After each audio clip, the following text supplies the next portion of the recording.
Hello everyone and welcome to Gaming FTL. My name is Josh and this is Brittlebots by Adam Phelps. Now this game deals with training robots, designing robots and sending them on missions where they use their own AI to, let me select a mission which I think is number 4, destroy enemies. Okay, so you can select up to 3. If I go for Noma, which attacks stuff, and I think that will be enough. Let's just spam Noma, because these brown guys, or green guys, I'm bad with colours, sorry. But yeah, they should. Nailed it! Yeah, they should kill all the people. Now, if you didn't get any of that, basically, these guys will talk for a while and I won't listen to what they're saying, just click through it. They use their AI, I didn't really control them, I just spawned them, and they killed all of the enemy people. And there's also a second task, which I've managed to encounter. If I go back to select a mission, I've only managed to get up to 8 and there are 20 levels. I can't get past level 8 because it's difficult. A gatherer is also there to collect these yellow data points. And if I am not making much sense right now, it's because it's a very unusual game. Basically, the most interesting part for me is in the designing of AI and training them to make them do smart things and stuff like that. And I'm pretty proud of these gathering AI because they can reverse as well as, seek out the nearest data point, and you see them kind of going around in circles and finding things to collect. Now, if we go away from the missions, into the designing part, that's the most interesting bit for me. So let's just stick with the default for now. Inputs.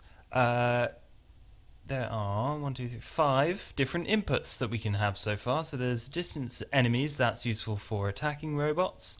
So if we make an attacking robot, because those are the ones I need right now. Distance to all, I haven't really found a use for, but I'm sure you can at some point. And we can also put some outputs down here as well. So at the bottom are the inputs, so that's the information going into the robot or the AI, and it goes to any of these other nodes above it, and they basically, from what I've gleaned from the tutorial, it's not entirely clear, but basically they change and act upon that information and send it to a relevant place.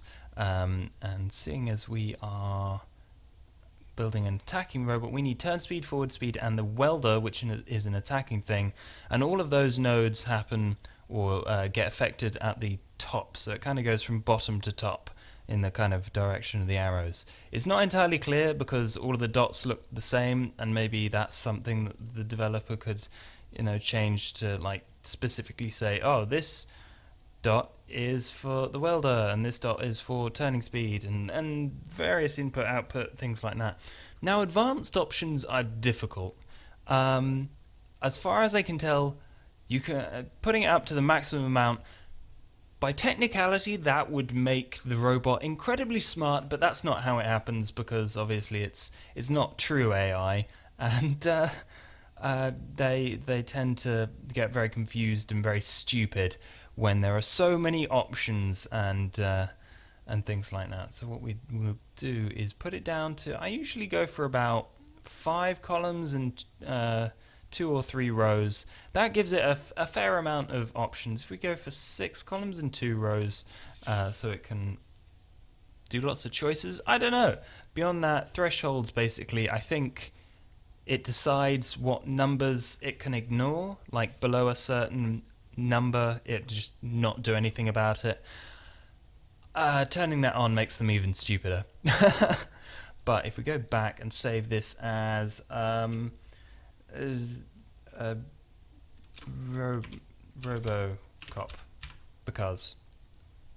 and then we go back and train these robots in a simulator. Where's RoboCop? There's RoboCop. Now it will spawn a variety of these bots, all with different numbers in them, just randomly to see if they actually do anything, and you can simulate a various set of scoring abilities. So successful attacks get you 15 points. And basically they're judged on this scoring method, which is really cool, and you can choose what things you want them to kind of produce. So the ones that come highest in the rankings get to like create more bots to, like, they're either cloned or they produce offspring, which is weird because they're robots and they don't have penises or vaginas, and it's a weird thing. I don't know why I just said that, but yeah.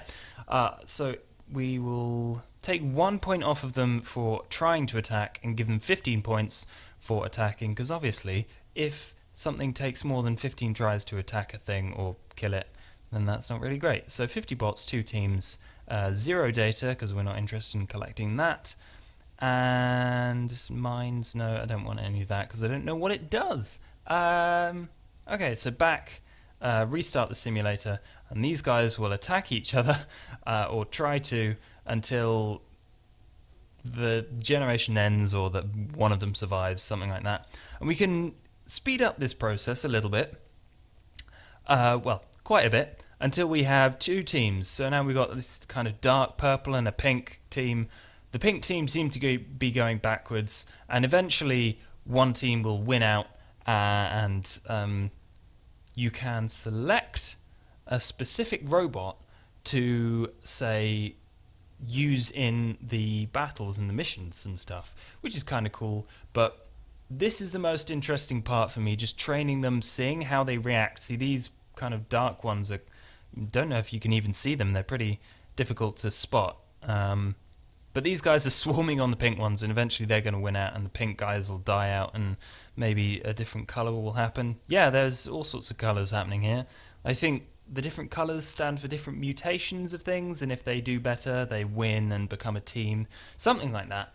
But what would be really awesome is have one of your previously proven bots be, you can spawn them in, and so you can train them against something, and then if they get better than that robot, then you can kind of one-up your previous inventions, and I think that's really cool.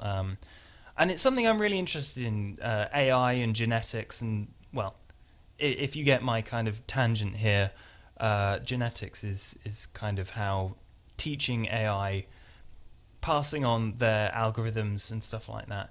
If only it was kind of a bit smarter, and you could, because if you go for I think I managed to go for 100,000 generations once. I just kind of left it going in the background, and eventually, because they learn to do different things, but depending on who they're facing. So if the guy goes backwards, they go faster forwards or something like that. But they all ended up going backwards and being really stupid. So somewhere along the line, that became the optimum strategy for winning.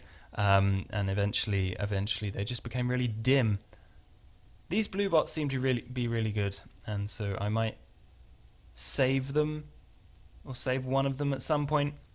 Although they're just kind of going around in circles and not attacking the red guys who are going backwards round in circles, which isn't the best.